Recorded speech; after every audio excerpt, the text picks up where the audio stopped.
Hej, Mats och Axel här igen. Iskall morgon idag. Kan det vara minus 15, en så kallad crisp morning. Känner oss lite som fågelskådare som är ute på morgonen. Vilket passar ganska bra för vi ska träffa Pelle Lönn på Early Bird och prata hemleverans med honom. Early Bird använder då den gamla tidningsdistributionen för att leverera paket direkt i brevlådan. Ni hänger med.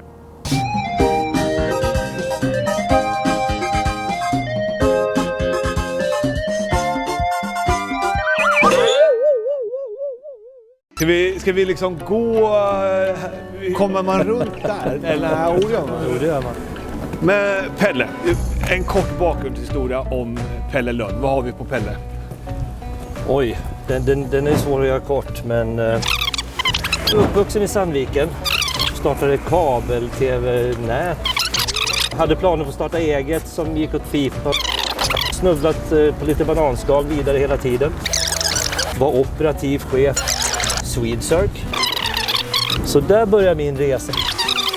Och då följde jag med till det som blev Bring Citymail. Sen ringde Stina Molin. Man kan också se att det är från liksom Dieseldalen i Västberga till finrummet kanske här i DN-huset. Från Bring till Bling liksom. Lite... Du tycker jag överdriver. Men... Bra, då har vi en bra summering där. Vi försöker ju någonstans gå till botten här med hemleverans och vad är det som dagens e-handlade konsumenter vill ha. Vad är din mission liksom? Vilken leveransupplevelse vill du ge? Vi vet att våran tjänst är ju väldigt uppskattad. Jag tror att de flesta tänker på två saker. Man vill att det ska vara smidigt och så vill man att det ska vara hållbart.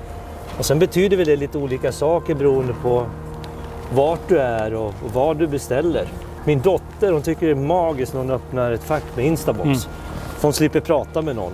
Och jag säger, ja men du vet, jag jobbar i Early Bird. Så där kan du inte hålla på. Men hon står benhårt fast vid det. Medan för andra, vi märker väldigt mycket glesbygd framför allt. Där är det verkligen så här, hur kom det här paketet fram till mig på lördag morgon när jag vaknade? Jag tycker det är en jättestor skillnad det här med urban e-handel. Det är ett fenomen. Här bor vi jättenära alla butiker. Ändå är det här som du har alla tillgängliga tjänster och kräver helt plötsligt att på en timme så ska jag in och komma hem till mig och jag ska inte behöva gå utanför dörren. Sverige är inte bara urbana miljöer. Man behöver ju ha en glesbygd som också har fiber och e-handelstjänster. Det är liksom en infrastruktur som måste finnas för hela Sverige. Pelle, grabben från Sandviken som ser som sin uppgift att göra hela Sverige levande när det gäller även e-handelsleveranser. Ja, det blir väldigt pompöst. Men man uttrycker väldigt så här marknadsmässigt att vi är klimatpositiva eller klimatneutrala. Men det finns liksom ingen riktig struktur i det där. Så jag tycker det är viktigt att man tittar på det här med social hållbarhet likväl som klimateffekter. Det finns mycket mer att jobba med där. Och hur märker ni det?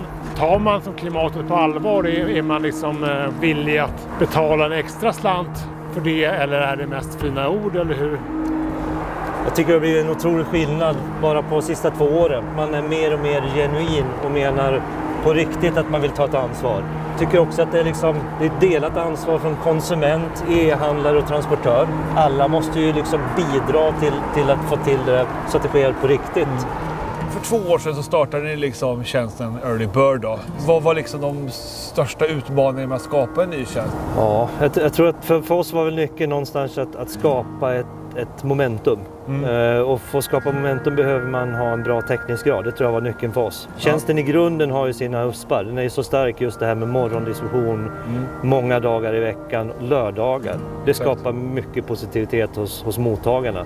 Och så ville vi klä det med ett brand som kändes modernt och mer attraktivt. Och det har funkat väldigt bra. Men vi behövde också lösa det här med en geografisk täckning. Så det gällde att komma åt så mycket geografi som möjligt. När du blickar framåt om de närmsta 2 eller 3 åren, vad ligger som på radarn för Early Bird och vad ska ni göra härnäst? Först är ju att fortsätta växa med den befintliga tjänsten och göra den bättre. Den är bra och den är uppskattad, men den har också sina nackdelar och de kommer vi att jobba allt vi kan med för att få så små som möjligt. Vad du tänker på då? Ja, men vi lägger paketet på en otrygg plats utanför dörren. Och då tycker vi att vi har utfört leveransen. Men det sker ju inte ett kvitto förrän någon har öppnat dörren och tagit in paketet. Och vad händer däremellan? Och där uppstår en otrygghet. Det är därför vi är begränsade till en viss typ av värde. Man skickar ju liksom gärna saker upp till ett viss nivå med oss. Ja.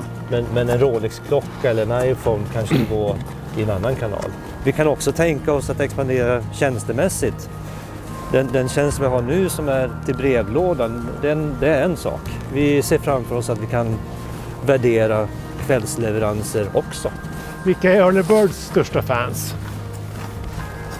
Nej, de finns ju överallt. Lika uppskattad i Fredhäll som i Hedvigsfors. Vi är tillbaka där vi började. Vi står framför DN-huset. Tack för idag Pelle. Jättekul att snacka lite om dig, Early Bird och era tjänster. Så får vi se vad som händer framöver. Tack för att jag fick vara med. Tack till både Mats och Axel, den dynamiska duon. Tack. Vi ses. Hej. Det kanske inte är ettan lös som är det populäraste längre. Man ser ju liksom ett skifte. Det är ju snarare portionssnus liksom. Just det.